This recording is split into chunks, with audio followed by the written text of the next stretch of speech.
Sobat Dunia Donghua, kita berjumpa kembali. Tanpa berlama-lama mari kita lanjutkan ceritanya. Selamat mendengarkan dan selamat berimajinasi. Ternyata Chuning adalah sepupu Chu Zongsu, Raja Han Huang. Awalnya ia adalah pendeta pengorbanan dari 8 klan Han Huang, berdiri bersama wanita jelek dan Dewi Kesedihan sebagai 3 pendeta agung Han Huang. Namun, ia keras kepala dan, bersama dengan wanita jelek, darah malam, dan lainnya, menganggap diri mereka sebagai patriot Han Huang. Mereka percaya bahwa aliansi antara kerajaan Han Huang dan klan emas, dan penyerahan diri mereka kepada yang terakhir, adalah tindakan tidak adil yang melanggar aliansi 800 harimau, dan merupakan kesediaan untuk menjadi budak. Ia sangat membenci hal ini dan menyimpan dendam. Untuk menggulingkan Chu Zongsu dan memisahkan 8 klan dari klan emas sekali lagi, Chuning dan yang lainnya secara diam-diam mengumpulkan pengikut dan membentuk Sekte Naga Es. Mereka memelihara binatang buas untuk menebar kekacauan di mana-mana, kemudian menabur perselisihan dan menyebarkan desas-desus, tanpa henti. Namun, karena kebijakan perdamaian dan perdamaian klan emas, mereka tidak pernah berhasil. Setelah sebuah operasi yang gagal, Dewan Tetua menemukan bahwa dalang di balik upaya mendorong binatang buas untuk berbuat jahat sebenarnya adalah Chuning. Marah, mereka mengusirnya. Dalam keputusasaan, Chuning dan para pengikutnya bersekongkol dengan Laut Barat. Para iblis air, berusaha menggunakan kekuatan mereka untuk mengupayakan kemerdekaan bagi 8 klan. Setelah bersekongkol dengan iblis air, mereka mengadakan banyak diskusi dan menyepakati rencana, meminjam mayat untuk mengembalikan jiwa. Rencana ini melibatkan penggunaan pengaruh Dewa Agung Han Huang dan kekuatan menakutkan 7 binatang Han Huang untuk menyebarkan desas-desus dan memprovokasi 8 klan untuk memisahkan diri dari klan emas. Chuning dan wanita jelek mencuri mantra penyegelan yang telah menyegel 7 binatang buas mengerikan bertahun-tahun yang lalu, dan kemudian leluhur tua Laut Barat mengucapkan mantra untuk membuka segel mereka. Leluhur tua Laut Barat memindahkan jiwa binatang buas gurun dingin, kelelawar darah, dan binatang buas lainnya ke dalam tubuh Chuning, darah malam, 9 kebenaran Laut Barat, dan lainnya. Ini memberi mereka wujud binatang buas yang menakutkan yang dapat mereka ubah sesuka hati untuk menimbulkan malapetaka dan membahayakan orang. Pada saat yang sama, Hundredly Spring and Autumn membangkitkan binatang buas di gunung semua binatang untuk menimbulkan masalah di mana-mana. Sementara itu, Asosiasi Naga Es menyebarkan desas-desus di antara desa-desa utama 8 klan, mengklaim bahwa Dewa Agung Han Huang tidak puas dengan pelanggaran 8 klan terhadap aliansi 800 harimau, dan tunduk pada pemerintahan tirani klan emas. Mereka mengklaim bahwa dia akan membuka segel 7 binatang buas pembawa malapetaka dan memicu banjir besar untuk menghancurkan 8 klan. Untuk sementara waktu, orang-orang berada dalam keadaan panik, setengah percaya dan setengah ragu. Mereka memperhitungkan bahwa klan emas pasti akan mengirim pejabat tinggi untuk menenangkan rakyat 8 klan. Oleh karena itu, rencana mereka adalah ketika utusan perdamaian klan emas tiba di kota Han Huang, mereka akan mengerahkan 7 binatang buas Han Huang yang belum disegel dan banyak binatang buas lainnya untuk membunuh Chu Zongsu dan utusan klan emas secara bersamaan. Ini akan mendorong 8 klan dan klan emas ke ambang perpecahan. Kemudian, melalui pengorbanan dan atas nama Dewa Agung Han Huang, mereka akan menganjurkan agar 8 klan menjadikan Chuning sebagai raja mereka dan bangkit memberontak melawan klan emas. Namun ketika mereka mengetahui bahwa utusan klan emas adalah Cao Hao yang sangat mesum, mereka sangat gembira dan sedikit mengubah rencana mereka. Chuning dan wanita jelek mengambil Dewi Kesedihan yang tidak kooperatif sebagai hadiah besar dan mengirimnya ke leluhur tua Laut Barat untuk dipermalukan, diperkosa, dan dibunuh, kemudian mereka menyuruh Yan Zhisu untuk berubah menjadi dirinya. Setelah ribuan binatang terbang yang dikendalikan oleh 100 Li musim semi dan musim gugur melukai Chu Zongsu, Ying Zhao, dan yang lainnya dengan parah, para anggota Sekte Naga Es yang bersembunyi di dalam Dewan Tetua akan dengan lantang menyatakan bahwa mereka mengikuti perintah Dewa Agung Han Huang dan segera bangkit memberontak. Bersamaan dengan itu, Yan Zhisu menggunakan seni penangkap jiwanya untuk merayu Cao Hao, yang sudah terbius oleh afrodisiak racun musim semi dari gadis rusa Laut Barat, memancingnya ke Aula Dewi, dan merekayasa adegan di mana dia memperkosa dan membunuh Dewi Kesedihan. Kemudian, dia membuat wanita jelek berteriak minta tolong, mendorong kebencian dan ketidakpuasan 8 klan terhadap klan emas hingga mencapai puncaknya. Semuanya berjalan lancar sesuai rencana yang telah ditetapkan. Satu-satunya kendala tak terduga adalah kedatangan Tuo Baye dan Chi Yu dari langit. Entah bagaimana mereka berhasil menyelamatkan hampir 1000 gadis muda dan tanpa sadar terlibat dalam perjuangan rahasia di Gurun Barat. Ternyata, membuka segel 7 binatang buas yang sangat menakutkan, terutama naga iblis bertanduk lapis es, membutuhkan pengeluaran esensi sejati yang sangat besar. Meskipun seni iblis langit bawah yang dipraktikkan oleh leluhur tua Laut Barat sangat kuat, seni itu membutuhkan esensi sejati dari gadis-gadis muda Yin murni yang lahir pada bulan lunar ke-12 untuk pemulihan. Oleh karena itu, Chuning, Hundredly Spring and Autumn, dan yang lainnya menggunakan burung luo-luo untuk menculik gadis-gadis muda dari mana-mana dan mengantarkan mereka ke gua naga iblis bertanduk lapis es, tempat leluhur tua Laut Barat tinggal, agar dia dapat memperkosa dan mengekstrak esensi sejati mereka. Pilar batu berwarna perak putih yang saat ini berada di dalam gua adalah alu penekan langit yang digunakan oleh wanita tanpa nama untuk menyegel naga iblis bertahun-tahun yang lalu. Pada hari ketika Tuo Baye, Ciyu, dan yang lainnya secara tidak sengaja memasuki gua naga iblis bertanduk lapis es, leluhur tua Laut Barat sedang mengasingkan diri di sana melakukan seni pelepasan segel iblis dan tidak dapat keluar dari pilar tersebut. Ketika akhirnya ia berhasil melepaskan segel naga iblis hari ini dan keluar dari alu penekan langit, ia menemukan bahwa hampir 1000 gadis muda telah menghilang tanpa jejak, dan ia segera diliputi amarah yang hebat. Ciyu mendengarkan dengan campuran keterzenjing dan kemarahan, diam-diam menyesal dalam hatinya, kulit ikan rumput laut neneknya. Seandainya aku tahu hari itu bahwa iblis tua ini mengasingkan diri di dalam pilar batu, aku pasti sudah mencincangnya menjadi gumpalan landak laut lumpur hitam. Para iblis air berbisik-bisik di antara mereka sendiri sejenak sebelum leluhur tua Laut Barat berkata dengan tidak sabar, "Kinpi, mengapa putra ketujuh belum juga tiba?" Seorang pria berambut perak dengan hidung bengkok melangkah maju dan berkata sambil tersenyum tipis, "Leluhur tua, putra ketujuh sedang menjamu periguse di Gunung Zong malam ini. Dia akan segera tiba." Jantung Ciyu berdebar kencang saat ia berpikir, jadi dia adalah Dewa Elang Cakar Harimau. Dewa Elang Cakar Harimau, Kinpi, adalah tokoh paling terkenal di antara 9 kebenaran Laut Barat, licik dan kejam. Wujud binatangnya adalah burung pemangsa paling jahat di Laut Barat, Elang Cakar Harimau. Mata pencuri jiwa leluhur tua Laut Barat berkilat saat ia melirik Yan Zhisu dan terkekeh, "Benar, aku hampir lupa. Keinginan putra ketujuh yang telah lama terpendam terpenuhi berkat bantuan Yan kecil." Yan Zhisu tersenyum dan tetap diam. Pikiran Ciyu berpacu, periguse. Mungkinkah itu Santa Klan Kayu? Melihat cahaya perak jahat yang berkilat di mata leluhur tua Laut Barat dan nada bicaranya yang ambigu, dia tahu itu bukan pertanda baik. Dia berpikir getir, aku ingin tahu perbuatan jahat apa lagi yang telah dilakukan rubah iblis ini. Tiba-tiba, terdengar lolongan aneh dari luar gua. Semua orang saling bertukar pandang, dan ekspresi mereka tiba-tiba rileks. 100 musim semi dan musim gugur tersenyum dan berkata, "Leluhur tua, burung luo-luo telah kembali." Setelah beberapa saat, lebih dari selusin burung luo-luo terbang masuk, masing-masing mencengkeram kantung sutra hijau di cakarnya. Mereka terbang berputar-putar di sekitar pilar batu putih keperakan, menjatuhkan kantung sutra, lalu terbang keluar lagi dengan lolongan aneh, tidak berani tinggal sedetik pun. Cahaya cemerlang meledak di mata leluhur tua Laut Barat. Seberkas cahaya biru, seperti kilat, melesat dari mata penculik jiwanya menuju kantung sutra di tanah. Dengan suara, "Ci", sutra hijau itu terbang dan terbelah menjadi untayan, memperlihatkan gadis-gadis muda yang lembut yang tersembunyi di dalamnya. Sebagian besar dari sekitar selusin gadis itu berusia 8 atau 9 tahun, masing-masing cantik dan menawan, mata mereka berlinang air mata, ketakutan hingga hampir gila. Jakun Kinpi bergerak-gerak saat dia tersenyum, "Selamat, leluhur tua." Selusin lebih kuali kecil berkaki dua ini memang berkualitas tinggi. Leluhur tua Laut Barat mendengus dan tiba-tiba melompat keluar dari pilar batu berwarna perak putih. Dia berjalan ke sisi seorang gadis muda, mata pencuri jiwanya menyipit dingin ke arahnya, mengerikan dan menakutkan. Gadis itu sangat ketakutan sehingga wajahnya pucat pasi, dan dia hampir pingsan. Air mata mengalir di pipinya, dan dia membuka mulutnya untuk meratap tetapi tidak dapat mengeluarkan suara. Hundredly Spring and Autumn terbatuk pelan, dan semua orang memalingkan muka. Hanya Kinpi yang menatap tajam, bahkan tidak berkedip, sangat bersemangat. Ciyu terkejut, marah, dan ngeri, tidak percaya apa yang akan terjadi di depan matanya. Mungkinkah iblis tua ini benar-benar begitu cabul dan tidak tahu malu hingga tega menghancurkan gadis muda seperti itu? Geraman rendah keluar dari tenggorokan leluhur tua Laut Barat. Tiba-tiba ia mengulurkan tangan dan meraih gadis itu, menindihnya di bawahnya. Gadis itu menjerit memilukan dan langsung pingsan. Semua orang tampak muram dan tak sanggup menahan kesedihan. Yan Zhisu menutup matanya dan memalingkan muka.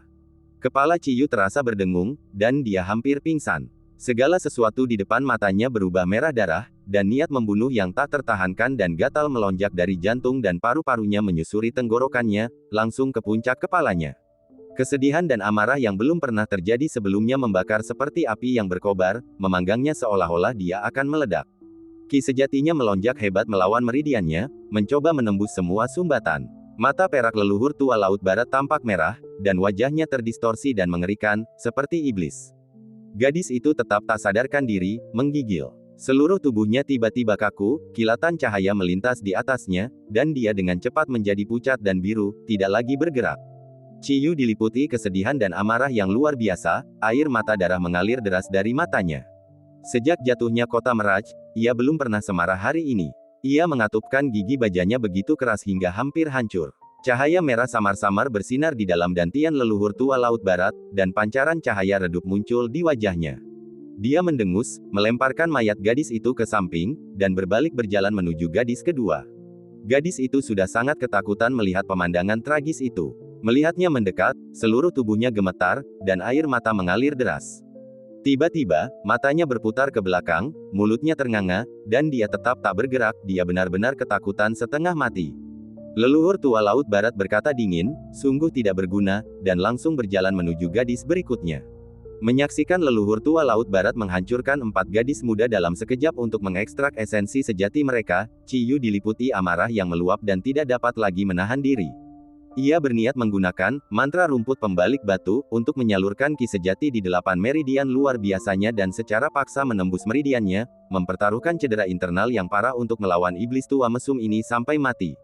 Tiba-tiba, jari-jari ramping Yan Zisu bergerak cepat di dalam kantung Qian Kun, menyegel sepenuhnya 8 meridian luar biasa miliknya dan langsung membekukan ki sejati yang baru saja mulai melonjak. Dia pasti telah mengetahui pikirannya melalui 2 hati tahu, dan bertindak lebih dulu untuk mencegahnya. Kemarahan Ciyu yang terpendam semakin kuat, dan dia mengumpat tanpa henti dalam hatinya. Pada saat itu, seorang pria bertelinga besar yang berdiri di samping Qinpi tiba-tiba menggerakkan telinganya dan berkata dengan hormat, "Leluhur tua, gadis rusa dan bocah 9 racun telah tiba." Sebelum dia selesai berbicara, suara menggoda dan suara bernada tinggi memang terdengar memanggil dari koridor secara bersamaan, gadis rusa dan bocah memberi hormat kepada leluhur tua. Leluhur tua Laut Barat mendengus, tetapi tidak menanggapi, hanya fokus pada upaya mengekstrak esensi sejati dari gadis-gadis muda itu. Cacing cahaya giok Laut Barat terbang dengan tenang, mengelilingi seorang pria dan seorang wanita saat mereka berjalan masuk dari koridor. Wanita itu mengenakan mantel kulit rusa dan memiliki sosok tinggi dan menggoda. Wajahnya yang berbentuk buah persik dipenuhi tatapan genit dan nuansa musim semi. Sebuah gendang kecil dari kulit rusa tergantung di pinggangnya, dan dia memegang seruling 7 bintang tanduk rusa di tangan kanannya. Dia adalah gadis rusa Laut Barat, salah satu dari 10 iblis wanita agung di hutan belantara yang luas. Bocah 9 racun mengikutinya dari belakang, matanya garang dan tajam, wajahnya penuh dengan niat kekerasan, dengan payung riangnya terselip di belakang punggungnya. Keduanya tampak sudah terbiasa dengan kekejaman leluhur tua Laut Barat dan tidak mengatakan apapun lagi, hanya menyapa semua orang dengan tatapan mata mereka. Setelah beberapa saat, leluhur tua Laut Barat berkata dengan acuh tak acuh, "Di mana putra ketujuh? Apakah dia enggan bangun dari tempat tidur?" Gadis rusa dan bocah 9 racun sama-sama bersujud di tanah, dan dia berkata dengan suara menggoda, "Leluhur tua, sesuatu telah terjadi di Gunung Zong. Bocah Tuoba Laut Timur itu melukai putra ketujuh dengan parah dan menculik peri Guse." Semua orang terkejut dan berteriak satu persatu, "Tuoba Ye itu lagi." Gadis rusa berkata, "Bukankah begitu? Aku tidak tahu dari mana dia berasal." Kemudian dia menceritakan bagaimana Tuoba Ye muncul begitu saja dan menaklukkan korban, bagaimana dia dan bocah 9 racun tiba tepat waktu untuk melawannya, dan bagaimana dia mengambil kesempatan untuk melarikan diri dengan peri Guse di pelukannya, hanya untuk terkubur oleh longsoran salju. Semua orang tampak terharu. Wajah Hundredly Spring and Autumn memucat, dan api seolah menyembur dari matanya saat ia berkata dengan suara gemetar, "Pencuri kecil itu, pencuri kecil terkutuk itu lagi. Sapi kui miliknya telah direbut oleh Tuoba Ye di Laut Timur, dan reputasinya telah tercoreng sepenuhnya. Ia sangat membenci pemuda ini." Mendengar bahwa pemuda itu muncul di Gunung Zong, ia dipenuhi rasa kaget dan marah, berharap bisa menangkap dan membunuhnya segera. Saat Ciyu mendengarkan, hatinya dipenuhi dengan kejutan dan kegembiraan yang tak terkendali. Ia ingin tertawa terbahak-bahak, dan amarahnya yang sebelumnya meluap sedikit mereda. Namun, ia juga cukup bingung, tidak tahu mengapa Tuoba Ye berada di Gunung Zong untuk menyelamatkan peri Guse. Tetapi mendengar bahwa keduanya terjebak longsoran salju, ia tidak bisa tidak merasa sangat khawatir. Kemudian ia berpikir, Sotong berani tetapi berhati-hati, bahkan jika ia terkubur di bawah gunung salju, ia pasti akan menemukan cara untuk melarikan diri. Ia sangat percaya pada Tuo Baye, dan kekhawatirannya sedikit berkurang. Leluhur tua Laut Barat menyipitkan matanya dan berkata perlahan, anak itu terkena racun ampuh kalian, namun dia masih bisa lolos dari serangan gabungan kalian berdua dan keras salju bertaring serigala. Mungkinkah di usia semuda itu, dia sudah mengembangkan tubuh yang kebal terhadap 100 racun? Dia merenung, bagaimana luka putra ketujuh? Gadis rusa berkata, 3 jarinya terputus oleh anak itu, dan meridiannya kacau. Aku khawatir dia membutuhkan waktu 2 atau 3 bulan untuk pulih. Semua orang bergidik. Korban adalah putra kesayangan dewa sejati Zhu. Dengan cedera separah itu, Zulong pasti akan marah. Jika dia melampiaskan amarahnya kepada mereka karena gagal melindunginya, itu akan menjadi bencana. Melihat leluhur tua Laut Barat menatap mereka dengan mata berkedip-kedip, gadis rusa dan bocah 9 racun merasa gelisah, takut dia akan meminta pertanggungjawaban mereka dalam kemarahannya. Dalam perjalanan ke sini, keduanya telah sepakat bahwa jika keadaan memburuk, mereka akan mengakui kesalahan mereka dan meminta hukuman yang lebih ringan. Mereka berkata dengan suara gemetar, bawahanmu gagal dalam melindungi kami. Kami meminta leluhur tua untuk menghukum kami. Model AI, Mistral Large. Leluhur tua Laut Barat mendengus dan berkata, kau datang tepat waktu untuk menyelamatkan nyawa Seven, jasamu sangat besar, dosa apa yang kau bicarakan? Bangkitlah. Gadis rusa Laut Barat dan bocah 9 racun sangat gembira dan berkata serempak, terima kasih, leluhur tua. Mereka perlahan bangkit, bermandikan keringat dingin. Leluhur tua Laut Barat berkata, jadi, Tuo Baye terjebak di Gunung Mi oleh longsoran salju. Bocah 9 racun menjawab, memang benar. 6 monster Gunung Zong sedang mengumpulkan orang untuk mencari di gunung itu. Gadis rusa tertawa dan berkata, anak itu terluka parah, dan peri Guse terkena racun musim semi milikku. Keduanya hampir tidak memiliki ki sejati yang tersisa. Terperangkap di bawah es dan salju, mereka kemungkinan besar sudah membeku sampai mati. Leluhur tua Laut Barat menjawab dengan dingin, begitukah? Bagaimana jika mereka selamat secara kebetulan? Semua orang merasakan merinding di hati mereka. Leluhur tua Laut Barat berkata, Tuo Baye itu satu hal, tapi peri Guse, hehe, jika dia kembali ke klan kayu, apakah menurutmu kau masih akan memiliki hari-hari baik yang tersisa? Gadis rusa dan bocah 9 racun, merasakan nada dingin dan menyeramkan itu, merasa ketakutan. Wajah mereka memucat seperti mayat, dan mereka segera bersujud, berkata, iya. Kami akan segera kembali ke Gunung Mi dan melakukan yang terbaik untuk menemukan mereka. Leluhur tua Laut Barat berkata dengan dingin, kita berada di titik kritis dan tidak boleh lengah. Karena Seven terluka parah dan tidak bisa datang ke sini, aku akan mengakomodasinya dan bertemu di Gunung Zong. Dia berhenti sejenak, dan mata pencuri jiwanya menatap tajam. Dan aku akan mengambil kesempatan ini untuk bertemu dengan Tuo Baye yang konon tak terkalahkan itu. Semua orang sangat terinspirasi dan berkata serempak, dengan kehadiran leluhur tua, kemenangan sudah pasti. Ciyu mengumpat dalam hati. Mata pencuri jiwa leluhur tua Laut Barat tiba-tiba melirik tas Qian Kun di pinggang Yan Zisu. Dia mencibir, gadis, apa isi tas Qian Kunmu yang memiliki niat membunuh begitu kuat? Tatapan semua orang tertuju padanya. Ciyu sangat terkejut dan kemudian dipenuhi amarah yang meluap-luap. Dia memusatkan pikirannya dan diam-diam melafalkan, mantra rumput batu terbalik, bertekad untuk menyerang dengan segenap kekuatannya. Tubuh Yan Zisu sedikit bergetar, dan dia tertawa, leluhur tua, matamu tajam. Kau juga menyadarinya. Dengan sedikit guncangan pada tas Qian Kun, Ciyu terjatuh dan terhempas ke tanah. Semua orang terkejut melihat pedang Miao di punggungnya. Mereka berseru, pedang panjang umur. Bocah ini putra Qiao Yu dari kota Meraj, Ciyu, yang membuat masalah dengan Tuo Baye.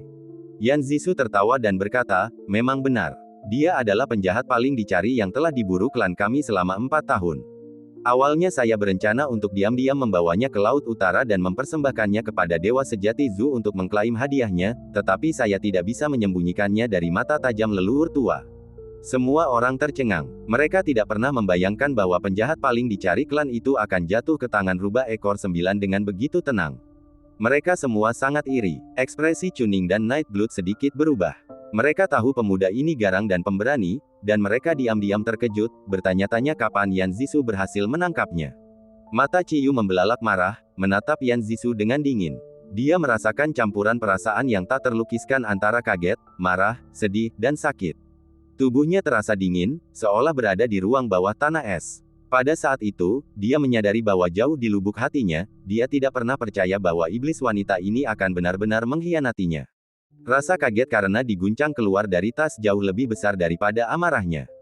Tiba-tiba, dia merasa pikirannya menggelikan. Iblis wanita ini licik, kejam, dan berhati dingin, bagaimana mungkin dia benar-benar menunjukkan belas kasihan padanya.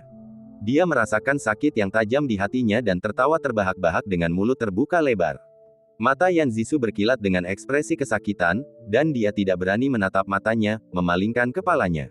Leluhur tua Laut Barat mencibir, jadi, dia adalah keturunan Qiao Yu dari klan Kayu.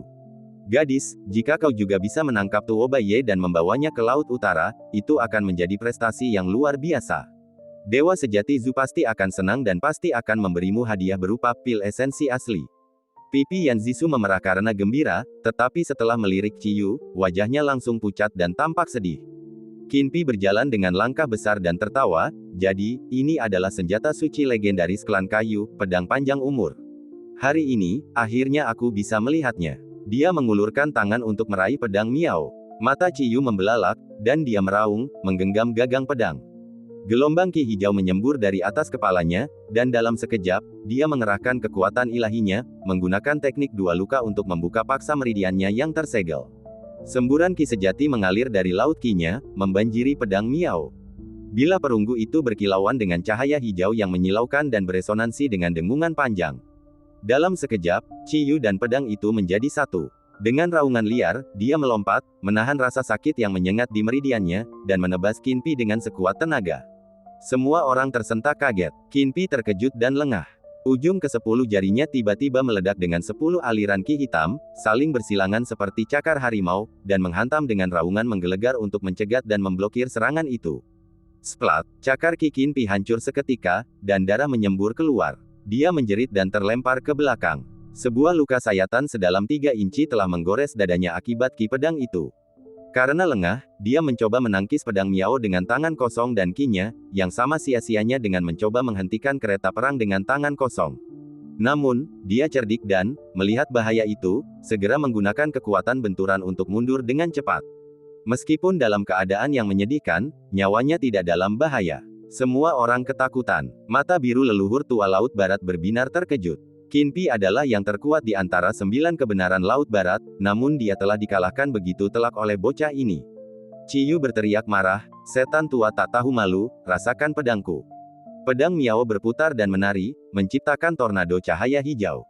Dengan deru angin dan kilat yang menggelegar, dia mengeksekusi serangan, segala sesuatu di bawah langit, dari seni pedang kayu ilahi, menebas leluhur tua Laut Barat. Segala sesuatu di bawah langit, adalah teknik yang sangat ampuh dari seni pedang kayu ilahi, yang membutuhkan sejumlah besar esensi sejati penggunanya. Teknik ini tidak boleh digunakan sembarangan kecuali dalam pertarungan hidup dan mati. Namun saat ini, Ciyu telah menggunakan teknik dua luka untuk membuka paksa meridiannya dan sudah terluka parah, tidak mampu bertahan lama. Menghadapi leluhur tua Laut Barat, salah satu dari 10 dewa hutan belantara yang luas, dia harus mengerahkan seluruh kekuatannya dan menjatuhkannya dalam satu serangan. Cahaya pedang itu menyilaukan, dan ki-nya sangat kuat. Gua itu dipenuhi dengan kilatan kacau dari cacing bercahaya hijau Laut Barat, yang diaduk oleh ki pedang. Cahaya itu berkedip dan menari-nari di tanah. Boom! Beberapa batu besar berubah menjadi debu, memenuhi udara. Leluhur tua Laut Barat berdiri tak bergerak di tengah cahaya pedang hijau, tubuhnya yang kekar dan tampak muda tak bergeming. Senyum tipis tersungging di sudut mulutnya saat dia mencibir, apakah ini pedang nomor 1 di dunia? Cahaya biru yang dahsyat melesat keluar dari mata pencuri jiwanya, menembus ki pedang Ciyu yang berlebihan seperti pedang. Ciyu merasa pikirannya kosong, fokusnya terpecah, dan ki pedangnya yang dahsyat langsung lenyap. Leluhur tua Laut Barat tertawa terbahak-bahak, tawanya tajam dan menyeramkan, memekakkan telinga. Kesadaran Ciyu kabur, dan dia seolah melihat cahaya hitam tak terhitung jumlahnya melesat ke arahnya dari segala arah, seperti badai petir yang menyambar tubuhnya. Seluruh tubuhnya terasa seperti terkoyak, dan dia menjerit, terdorong mundur oleh benturan yang dahsyat, dan membentur dinding batu. Pandangannya berubah merah padam, dan bau darah menyebar dengan cepat. Semua orang bersorak serempak, kekuatan ilahi leluhur tua tak tertandingi di dunia. Leluhur tua Laut Barat merasa senang dan tertawa terbahak-bahak. Wajah Yan Zisu pucat pasi, tubuhnya sedikit terhuyung, dan matanya tampak berkaca-kaca. Ciyu berusaha berdiri, matanya melotot tajam. Dia tertawa terbahak-bahak dan berkata, kupikir mata pencuri jiwa dan tawa Dewa Laut, milik iblis tua Laut Barat itu sesuatu yang istimewa, tapi ternyata tidak ada yang luar biasa. Petik 2. Semua orang sedikit terkejut bahwa dia bisa berdiri begitu cepat setelah pukulan seberat itu dari leluhur tua Laut Barat. Leluhur tua Laut Barat mencibir, begitukah? Kalau begitu aku tidak boleh mengecewakanmu. Mata pencuri jiwanya memancarkan cahaya yang dahsyat. Konsentrasi Ciyu yang baru saja terkumpul langsung hancur lagi, telinganya berdengung, dan pikirannya kosong. Ki yang ganas dan jahat melonjak masuk, meluap dan mengamuk melalui meridiannya. Tubuhnya bergetar dengan serangkaian suara ledakan, dan meridiannya yang sudah terluka langsung hancur dan remuk. Rasa sakitnya tak tertahankan, seperti api yang berkobar. Ciyu menjerit kesakitan dan pingsan. Semua orang tertawa dan berkata, mereka bilang bocah ini cukup cakap, tapi di tangan leluhur tua, dia hanyalah sepotong kayu bakar yang tidak berguna. Ciyu merasa seolah seluruh tubuhnya hancur berkeping-keping, kinya kacau dan membara. Kesadarannya kabur, dan ia samar-samar melihat wajah Yan Zisu di tengah kerumunan, bergetar seperti riak air. Tiba-tiba, ia merasakan gelombang amarah dan kesedihan yang luar biasa di hatinya. Dengan kekuatan yang tak diketahui, ia berjuang untuk berdiri, terengah-engah dan tertawa, kayu bakar tak berguna. Kurasa pedang kayu bakar tua ini hanyalah sepotong besi tua. Semua orang takjub melihatnya berdiri lagi. Leluhur tua Laut Barat tertawa dan berkata, aku ingin melihat apakah mulutmu lebih kuat atau tulangmu lebih keras. Dengan jentikan ringan tangan kanannya, cahaya hitam melesat seperti kilat, mengenai lutut kanan Ciyu. Krak, tempurung lututnya hancur seketika, dan Ciyu mengerang, terhuyung-huyung dan jatuh berlutut. Leluhur tua Laut Barat tertawa dan berkata, sepertinya tulangmu rapuh seperti tahu, hancur hanya dengan sentuhan ringan. Semua orang tertawa terbahak-bahak. Tawa itu menggema di dalam gua, dan wajah-wajah orang banyak berubah bentuk dan bergetar di depan mata Ciyu, seperti iblis. Ciyu merasakan sakit yang luar biasa, pikirannya pusing, dan hatinya dipenuhi amarah. Satu pikiran menjadi lebih jelas, bahkan jika aku mati di sini, aku akan mati berdiri. Dia berjuang untuk berdiri di atas kaki kirinya, menggunakan seluruh kekuatannya, dan perlahan bangkit, memaksakan tawa. Iblis tua tak tahu malu, selain menindas gadis-gadis kecil yang tak berdaya, yang bisa kau lakukan hanyalah mencubit tahu. Kau cumi-cumi bau. Sebelum dia selesai bicara, leluhur tua Laut Barat mencibir dingin, dan 10 jarinya menjentikkan cahaya hitam yang bersilangan di udara. Pakaian Ciyu terkoyak, dan tulangnya retak. Dalam sekejap, lutut, pergelangan kaki, dan tulang selangkanya hancur, dan dia roboh ke tanah, tidak mampu menopang dirinya sendiri. Dia menggertakkan giginya, menolak untuk mengeluarkan jeritan kesakitan. Ciyu terkejut dan marah, merasa seolah-olah semua yang ada di hadapannya adalah mimpi buruk. Sebagian besar meridiannya hancur, dan kinya yang lemah bergetar, berusaha mengangkat tubuhnya, tetapi pergelangan kaki dan lututnya patah, menyeret lemas di tanah. Tiba-tiba, dia merasa benar-benar sendirian dan lemah, seperti sehelai rumput musim gugur yang bergoyang tertiup angin dingin di padang gurun yang sunyi.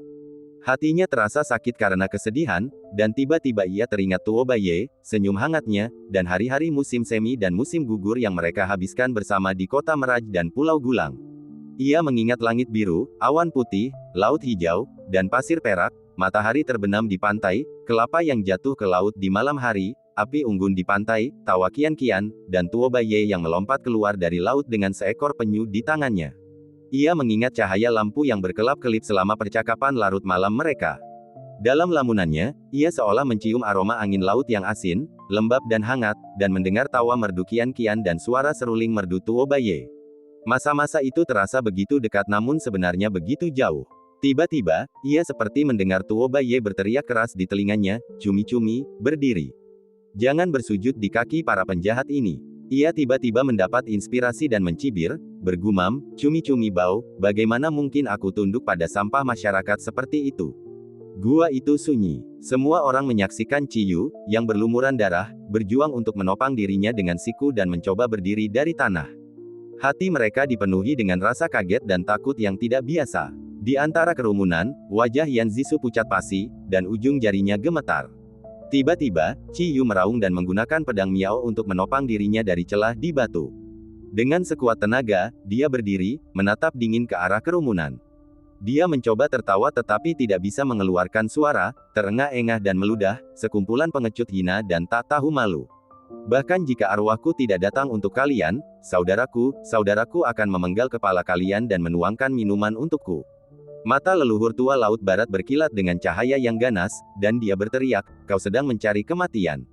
Dengan lambaian telapak tangan kanannya yang menggelegar, cahaya hitam yang dahsyat menerjang dan menghantam Ciyu yang terhuyung-huyung. Broter, diterjemahkan sebagai broter, untuk menjaga konsistensi dengan konteks dan nada. Dan cerita pun berakhir, nantikan cerita selanjutnya. Terima kasih telah mendengarkan.